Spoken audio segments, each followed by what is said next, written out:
مساء الخير عليكم. ازيكم يا حبايبي؟ عاملين ايه؟ يا رب تكونوا بخير. النهارده هنعمل مع بعض الفطير المشلتت في الطاسة بطريقة ناجحة معاكي 100%، وكمان بطريقة جديدة وبسيطة، وهتخليكي تعمليه كل يوم من بساطته، وان انت تعمليه بطريقة سريعة. وكمان احنا هنعمله بالزيت، وشوف هيطلع معاكي شكله ازاي، والتسوية المظبوطة بتاعته في الطاسة اللي تخليه مورق معاكي بالشكل ده وطري وسهل وسريع ان انت تعمليه. وكمان يتنفخ معاك ويبقى قابب الفطير وما ينشفش منك ابدا، مع ان هنعمله بالزيت.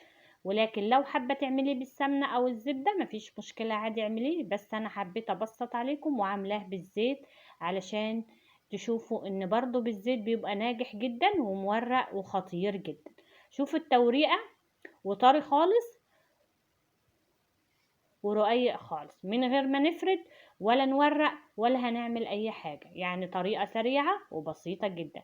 بس اتمنى بقى تحطوا لي لايك للفيديو، واللي لسه ما اشتركش معايا في القناة يشترك ويفعل الجرس على الكل عشان ينزل له كل فيديوهات الجديد. شوفوا مورق وخطير جدا. بس طبعا اتمنى ان انت تتابعي الفيديو كله وتشوفيه بكل تفاصيله عشان يطلع معاك الفطير ناجح وشكله جميل ومورق وطري بالشكل ده. نتابع الفيديو بكل تفاصيله، تحفة بجد. اول حاجة انا معايا 5 كوبايات من الدقيق، اي نوع دقيق موجود عندك، 5 كوبايات من الدقيق. ومعايا كوباية مية عادية من الحنفية، هحط عليها معلقة صغيرة من الملح وادوبها فيها. دي اول كوباية من المية هحطها، وهجيب كوباية كمان من المية، وهجيب كوباية تالتة، يعني انا هاخد 3 كوبايات من المية. بس الدقيق ملهوش، يعني في دقيق بيشرب سوائل كتير وفي دقيق لا. فعلشان كده معيار المية مش شرط اساسي. انا بالنسبة لي استخدمت 3 كوبايات من المية مع ال5 كوبايات من الدقيق. بس حسيت ان العجينة هتلزق معايا شوية، يعني ملزقة قوي، فمعنى كده ان الدقيق ما بيشربش سوائل كتير، فكان محتاج ان انا انقص المية شوية. بس ما فيش مشكلة، عادي. انا بعد ما بعجنها بحسها مثلا بتلزق في ايديا شوية، هحط شوية من الدقيق. انا فضلت اعجن فيها اهو، حساها ان هي ملزقة شوية قوي، فعلشان كده وانت بتعجني مفيش مشكلة، لو حسيتيها ناشفة ممكن تزودي المية شوية. فعلشان كده بقول مش شرط اساسي مقدار المية. شوفوا اهي العجينة معايا انا بعجن فيها، حسيتها ان هي ملزقة قوي زيادة عن اللزوم يعني، فهجيب شوية من الدقيق واحطهم عليها، رشة كده من الدقيق واحطها عليها. هفضل اعجن بقى فيها لحد العجينة تبقى مرنة وناعمة جدا.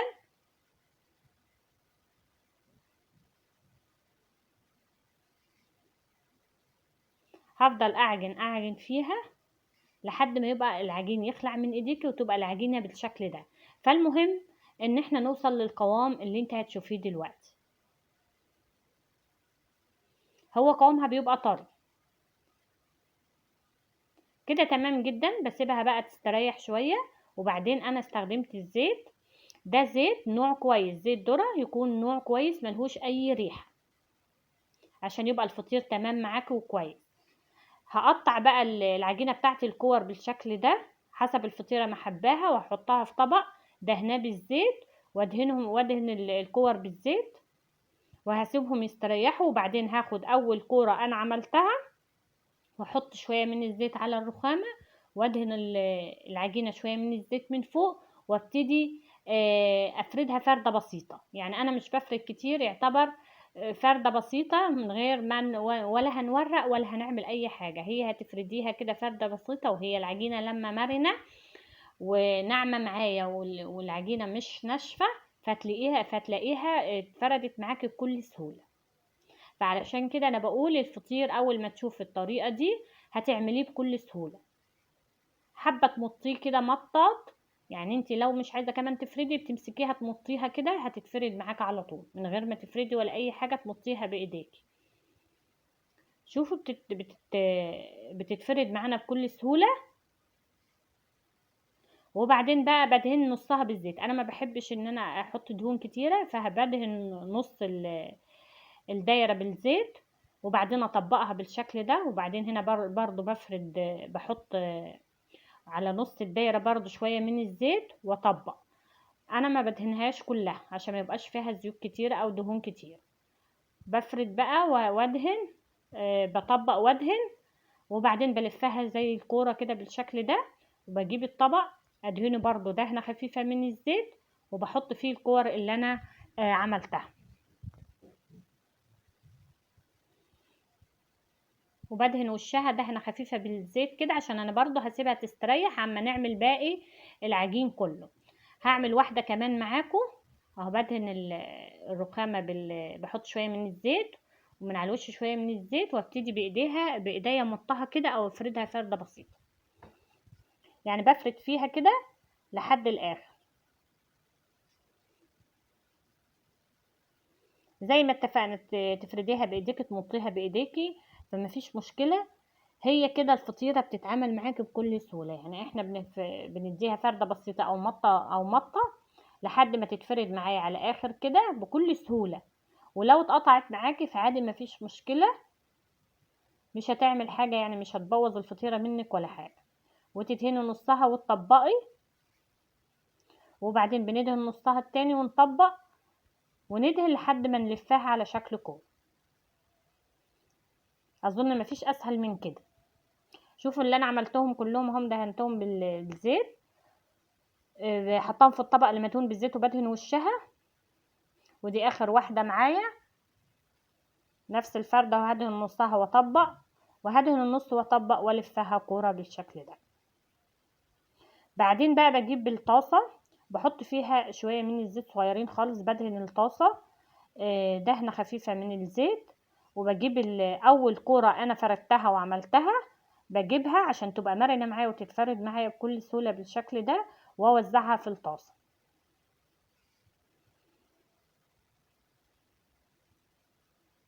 وبعدين بقى باخدها. شوفوا النار هادية، النار هادية على البوتاجاز، يعني هادية زي ما انا وريتها لكم. انا حبيت اوريكم الاول نار البوتاجاز عشان تبقوا شايفينها.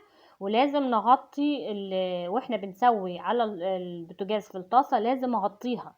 التغطية بتخلي الفطيرة تقب معايا من جوه، تقب الفطيرة وتبقى مستوية معايا من جوه ومورقة. فالتغطية بتخليها تستوي معايا كويس جدا وتطلع مورقة وبتتنفخ معايا. اقلب واغطي، اقلب واغطي بالشكل ده. انا هقرب الكاميرا، هسوي واحده كمان معاكم، هقرب الكاميرا عليها علشان تشوفوا الفطيره منفوخه قد ايه. شوفوا بغطيها واسيبها، شوفوا منفوخ ازاي معايا الفطير بيتنفخ. واقلبها وهرجع اغطيها كمان.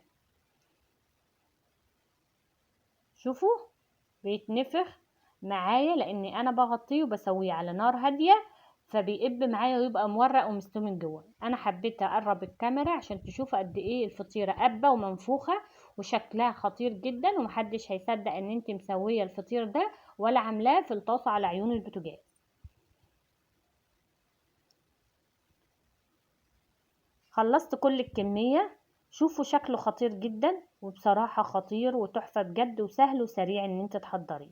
اتمنى بقى لو انت بتشوفي الفيديو لحد دلوقتي تحطي لي لايك للفيديو، وتشتركي معايا في القناه، وتفعلي الجرس على الكل عشان ينزل كل فيديوهاتي الجديده، وشير للفيديو عشان الكل يستفاد معانا. وباي باي في فيديو جديد.